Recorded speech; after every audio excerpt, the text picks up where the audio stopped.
अस्सलामुअलैकुम dear viewers. हमारा आज का टॉपिक है कुर्बानी का जानवर ज़िबा करने की मुस्तहब्बात।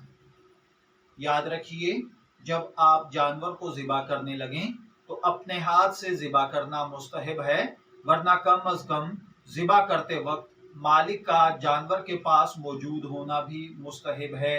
इसी तरह दूसरे नंबर पर लोहे की तेज धार चीज इस्तेमाल करना ताकि ज़िबा में आसानी हो, जैसे छुरी, चाकू वगैरह।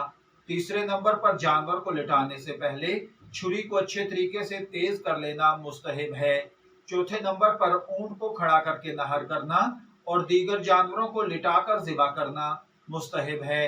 पांचवें नंबर पर हलकूम की जानिब से ज़िबा करना मुस्तहब है। छठे नंबर पर गर्दन की सारी रगें यानी सांस की नाली, ग़िज़ा की नाली और दो खून की रगों को अच्छी तरह काटना भी मुस्तहब है। सातवें नंबर पर सर को अलग किए बगैर सिर्फ रगों को काटना मुस्तहब है। आठवें नंबर पर ज़िबा के वक्त जानवर को दाएं पहलू पर पांव रखना मुस्तहब है। नौवें नंबर पर जानवर को बाएं पहलू पर लिटाना मुस्तहब है। 10वें नंबर पर जानवर को किबला रुख लिटाना मुस्तहब है। 11वें नंबर पर जानवर को किबला रुख करते हुए दुआ पढ़ना ये भी मुस्तहब है। 12वें नंबर पर बाएं हाथ से सर पकड़ना और दाएं हाथ से ज़िबा करना भी मुस्तहब है।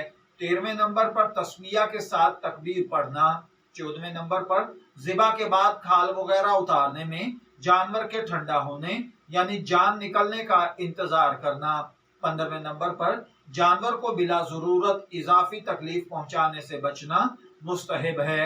मैं दुआगो हूँ अल्लाह ताला हमें इन बातों को समझकर इनके मुताबिक अमल करने की तौफीक अता फरमाए। शब्बीर अहमद को इजाजत दीजिए, फिर हाजिर होंगे किसी नई मालूमाती वीडियो के साथ। तब तक के लिए अल्लाह हाफिज।